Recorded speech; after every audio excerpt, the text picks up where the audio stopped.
there, Math Angel. You're looking extra cute today. Are you feeling as cute as you look? Because you should. I hope so. And a very warm welcome to Decaf-Math ASMR. If you happen to be new around here, come along. Join us here in our Math Nook. Today, let's just hang out for a bit and introduce Euler's totient function. Are you ready for a little bit of math today? P.S. It's okay if you're not. You can totally just sit back, close your eyes, maybe catch a nap, or maybe just fall asleep, or maybe catch a tingle, an ASMR tinkle or two. If you're here for the math, I hope that you feel free to play along. This is going to be quite fun. This is an idea from a first number theory class, and it's really cool to start thinking about things in this way. So we're going to introduce the totient function and see if we can come up with a property or two. But I want to focus on breaking things down step by step. This is my happy relaxation and learning space and review space. So we get to do it my way. And in my happy world, we take things nice and slowly. We write things slowly. We break things down. So it's really not about what I know, what you know or don't know. It doesn't matter if you like math or hate it, or if you consider yourself a math person or not, okay? My way, my rules. So we're just going to take our time. So we're going to review a little bit along the way as well. And of course, if it's all new to you, there's no pressure. So, Euler's totient function. I think I'm going to focus on the definition and the basics for now. Maybe build a little bit of intuition for some proofs, but we'll take it from here in the future, okay? So, before we get started, for those of us who have never seen Euler or totient written out before, I thought that we could do a little bit of tracing. So, of course, in my world, every now and again, I's are dotted with hearts, and that's because it forces us to write a little bit slower and not rush, and slow down from the rush of our day, and to just take a little extra time. So, this is Euler's totient function. Okay, so let's do a little bit of tracing. Euler, one of the greatest mathematicians of all time. We have E, U, L, E, R. That's Euler's totient. T, O, T, I, E, N, and T. Very nice. And function F, U, N, C, T, I, O, N. Very nice. I have a little paintbrush here.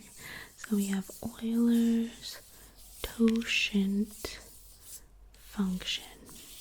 So the next time anyone tries to stump you by asking you for a word that rhymes with quotient, you've got it right here. Happy to help. So Euler's totient function, and we will see why and how this is a function indeed. Alright, so what is this thing? I'm glad that you asked. Here we go. This is the definition of the totient function, and we're going to take this step by step, so don't worry about reading this super fast. And I'll make some notes also about some of the notation and the wording here, okay? So this is phi of n. So it's a function. It takes in a number that we're just going to call n to keep it general, and it returns this stuff here. So I'm going to read it first. The number of integers, can you say integers? Integers on 1 to n, this is an interval, 1 to n inclusive, that are relatively prime to n. Very good. The number of integers on 1 to n that are relatively prime to n. Alright, so let's do a little bit of reviewing and break this down, because it seems like a simple statement, but let's make sure that we understand each of the elements here. Okay, so first of all, the number of, meaning that we will be doing some sort of counting, right? So in other words, we don't necessarily need to know which integers are we just want to know how many there are, right? So the number of implies that we want to count. Next thing, integers. What are integers? Integers are our whole counting numbers.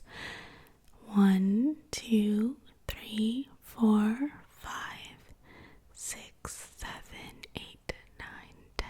And you can go on and on and on as large as you want. But integers also include 0 and the negative directions, and only the whole numbers. So -1, -2, -3, -4, -5, ... as far negative as you want as well.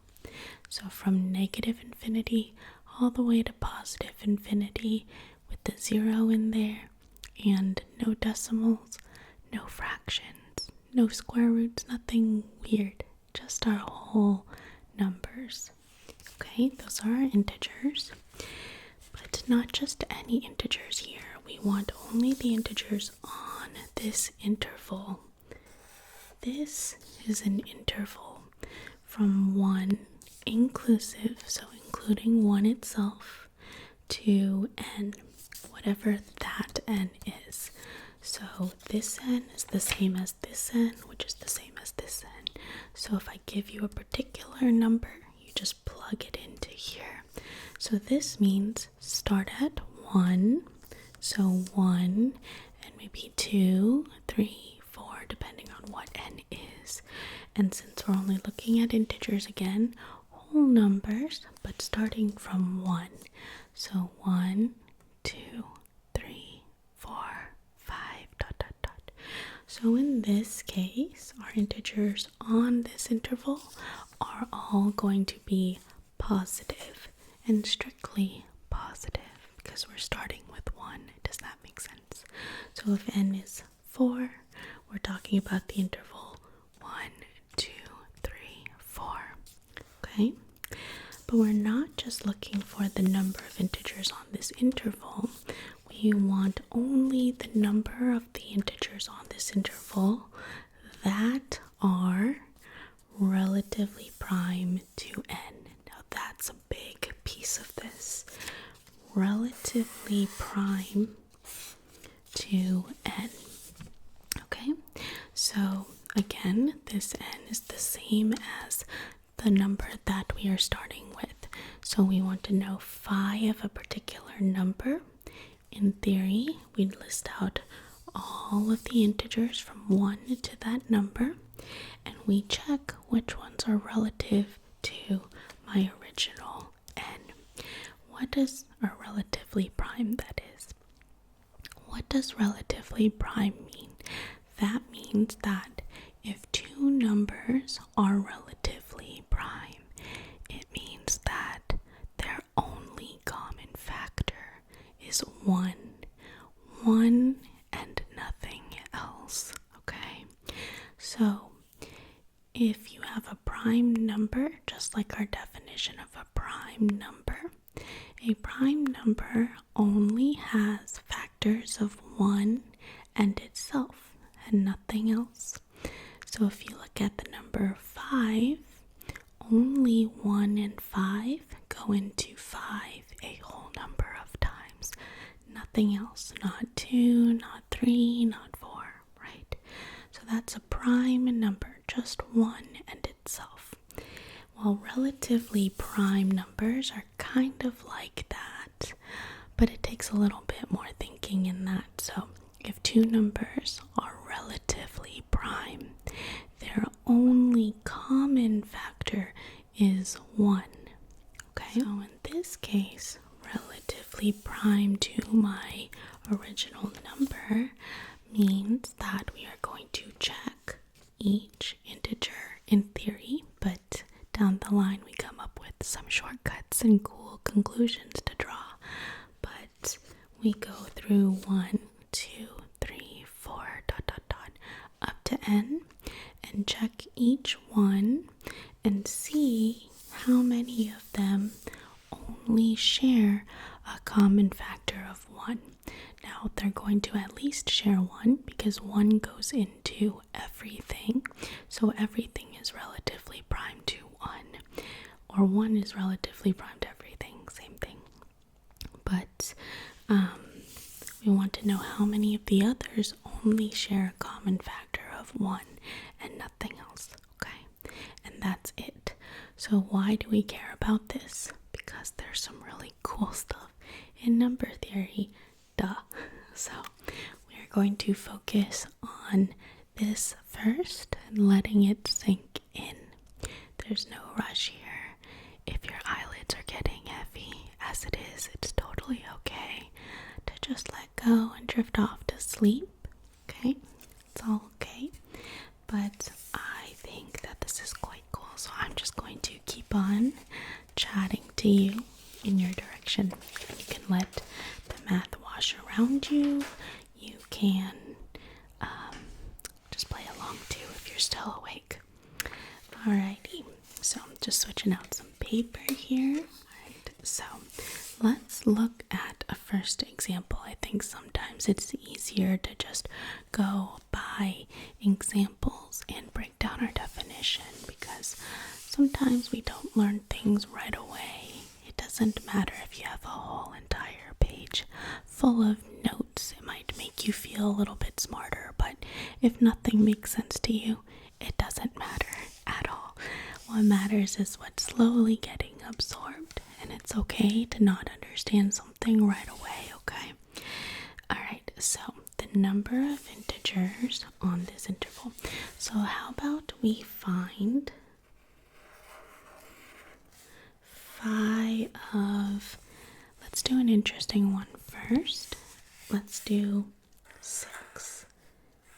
And I'll tell you why I say this is more interesting than some of the other numbers. Before we get started with that, I forgot to mention some of the notation and the wording that I said that I would do. Silly me. So one thing I was going to say is I often say that math is a universal language, which I love, but there of course are a lot of different ways to say the same thing. So first of all, this is what I use for phi of n for the totient function. Some people say phi of n, phi or phi, and some people write this slightly differently. You might see something like this perhaps if you're fancy. It's like a little circle with a line, or something like that, but that looks too much like the null set to me, so I just like this. Also, if you happen to be taking a number theory class and have to write out homework or take tests, this is definitely much faster. So sometimes you'll just see it a little more rounded like that, kind of like a little scripty doop doop, but I like this one, and that's what I'm more familiar with. So that's what I use, but this is phi or phi of n. And I think back in the day I used to say phi of n, but it's phi now, so oh well. So here we have that, and also the wording for relatively prime. I think that's the most common, but you might also hear coprime. Okay, so two numbers might be coprime or mutually prime.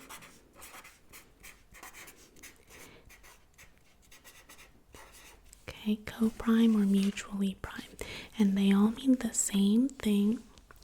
They all mean that if two numbers are relatively prime or mutually prime or coprime, that the only factor that they share is 1.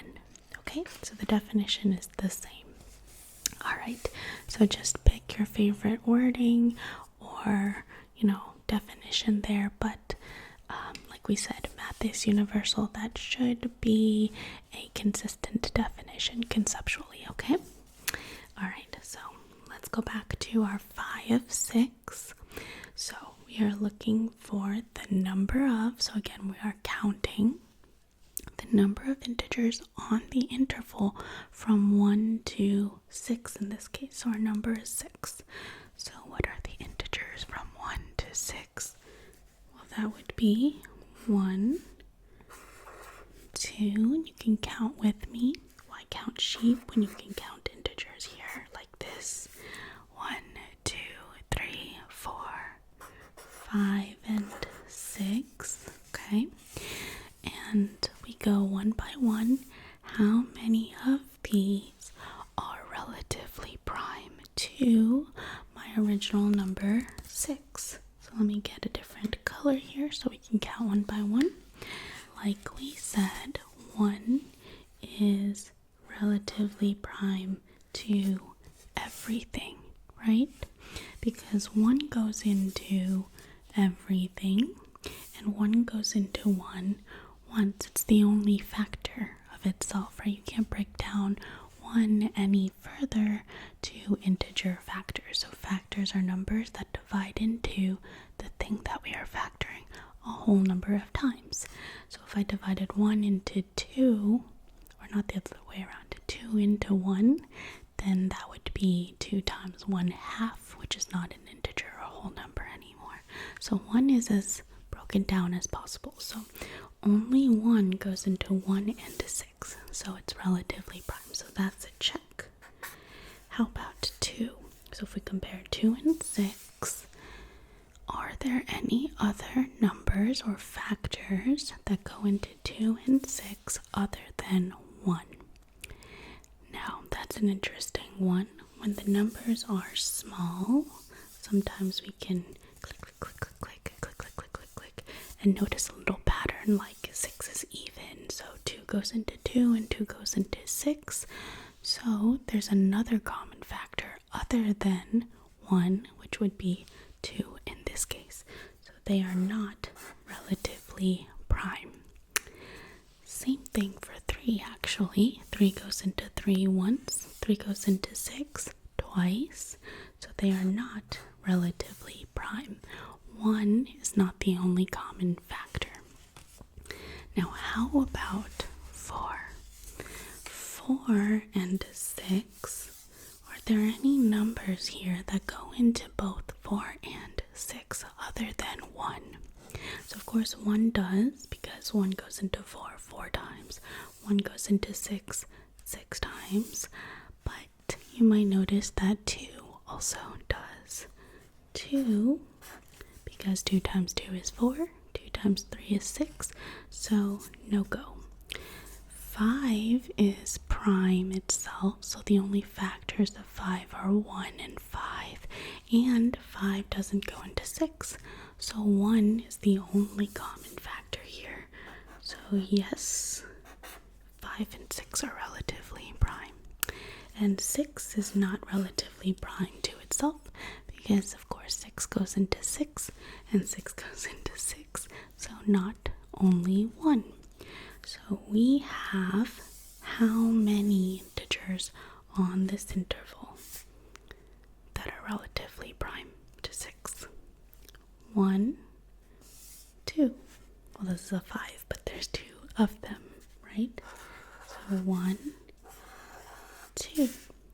So 5 of 6 is 2. By our definition, simply taking our new definition, taking our time with it bit by bit, looking up any terms or phrases that we might have forgotten, and checking it out. So 5 of 6 is 2.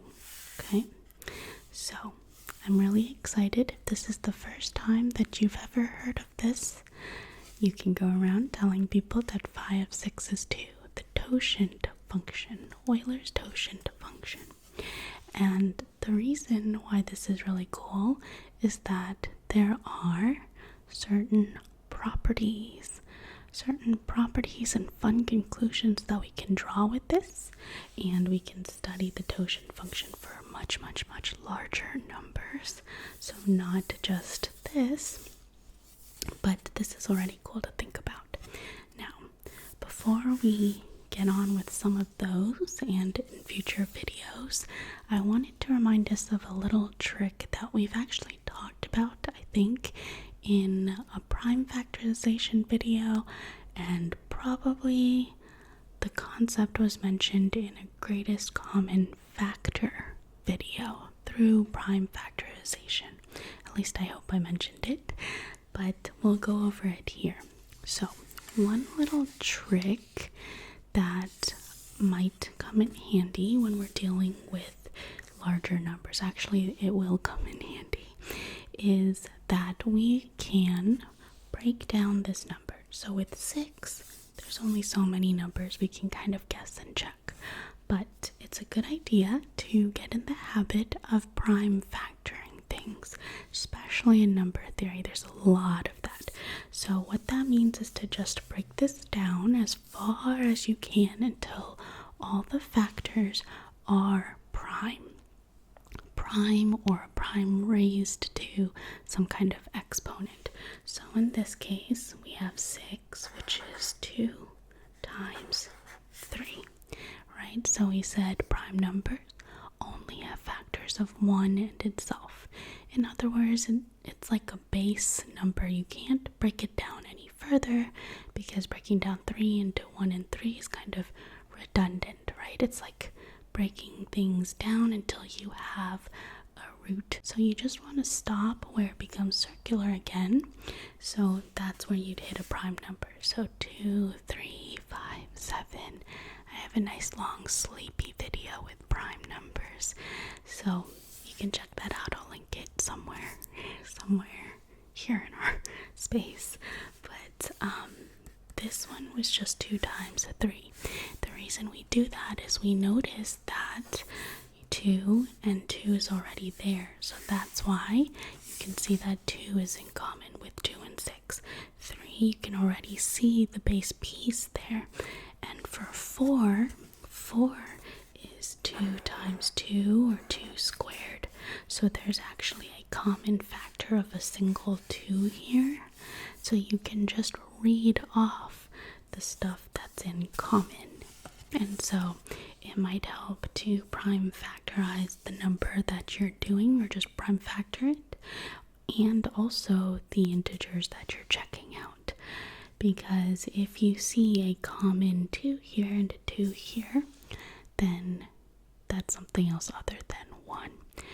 Also, notice that if for some reason, if we had a 2 squared and a 2 squared, then it doesn't really matter. As long as we have something other than 1, the numbers are not relatively prime. So it doesn't matter if that's 4 or 2 or whatever else, okay? As long as the base pieces don't have any overlap, we're okay, other than 1. Okay, I wanted to mention that because that is actually a very interesting piece of a first cool little basic fact about the totient function. Are you still up for hearing about it here? Yeah, great. Okay, so we're going to start with an example to build some more concrete intuition here, but I think you'll pick up on this very quickly.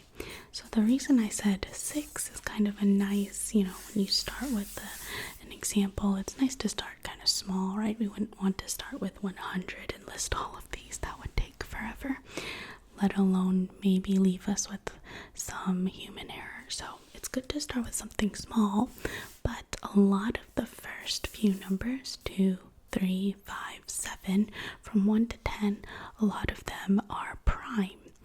And that is actually a special case here that we'll look at, but that's why I didn't want to start with just that, because it doesn't leave us with a cool number. Let us do that now.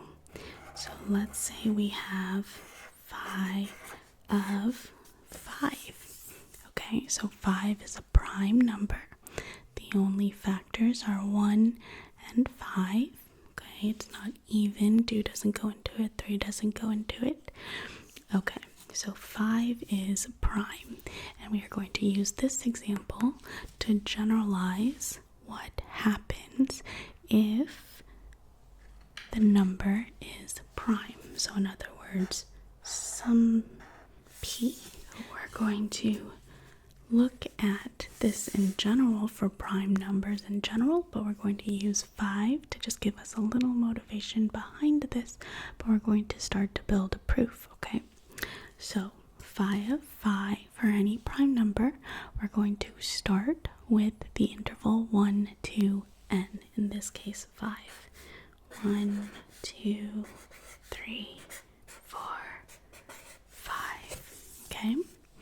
And in general, it's going to be 1, 2, 3, 4, 5, to whatever our prime number may be. So this would work for, let's say, 37, okay? All right, so how many of these integers are relatively prime to 5? And how many of these are relatively prime to any p in general? Well, here 1 is, as we said, yes indeed. How about 2 and 5? Yes, right? The only common factors are going to be, or the only common factor is going to be 1. So yes, yes. How about 3? Yes. 4, yes. And 5, no, right? Because 5 goes into 5 and 5, so no. Okay, so how many of these are relatively prime to my 5? I actually don't know why I crossed out this 5 in the first place. Whoops. I meant to only cross out this 5. So how many of these are relatively prime to my 5 that only share a factor of 1? That would be 1, 2, 3, 4. So there are 4 of them. And again, I just want to emphasize that we are counting, not necessarily listing out the numbers and not necessarily picking out the largest one or anything like that. It's because there are 4 units. So phi of 5 is 4. What do we notice about this pattern here? Well, with the prime number p in general, speaking of prime factorization, the only way to break down a prime number is 1 and itself. So it's its own prime factorization. It's already prime, so it can't be broken down further. So we couldn't break down 5 into like 2 and it would be 2.5, right? So we can't break this down any further, meaning its prime factorization is already p. So what that means is in order for there to be a common factor with the number, to have a common factor of anything other than 1, it has to have a common factor of p, because there's nothing else to break your prime factor down other than p itself.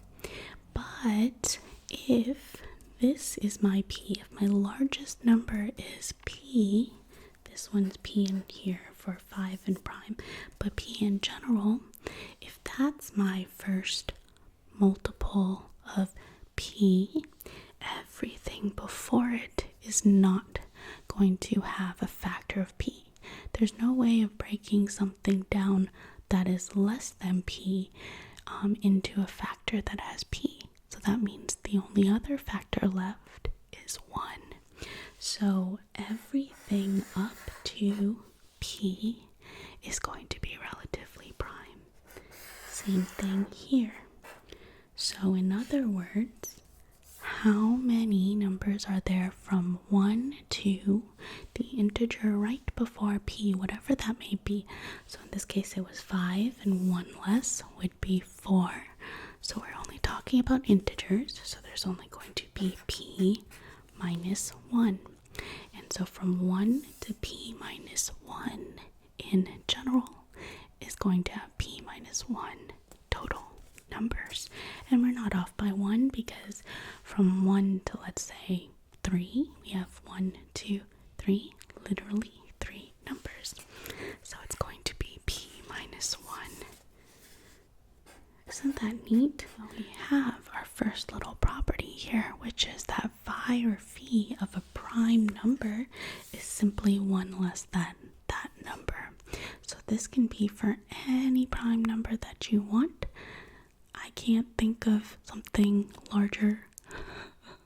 I'm trying to think of a prime number off the top of my head that's larger than 100, and I don't think I can. 103 maybe?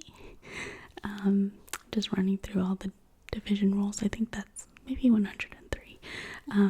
But whatever the case may be, it's just 1 less than that. So phi of 37 is 36. Okay, does that make sense? So that's one little rule that we can do just based on this idea of prime factorization. And I'm going to leave you with a little cliffhanger if you happen to still be awake right now and not drowsy, but we can come back and do a little proof here. But I'm going to take this one step further, use this kind of logic for prime numbers, but we can actually come up with a general pattern for if we have a prime number raised to an exponent. So with the similar kind of reasoning, you can go back to the definition again, but here we still have p to the k, so this is prime times prime times prime dot dot dot k times, so it has the same sort of prime factorization here, right? It's still a prime times prime times prime, so the base here is still p, so we can use similar logic here and get a general form for this. I will leave this for another video, and we'll play around with more other conclusions to draw and take this further in our number theory series as I continue to jump around. I hope that you don't mind, and I hope that you found this interesting and relaxing, soothing, sleep-inducing. Did you catch a tingle along the way? Did you catch a little ASMR tingle along the way? I hope so. I'm very grateful for you, and I hope that you have felt blessed in some way from this video. I love you very much. I'll catch you for more math very, very soon. And thanks so much for joining me here in our Math Nook and for making this my happy, relaxing learning space. Okay, catch you soon.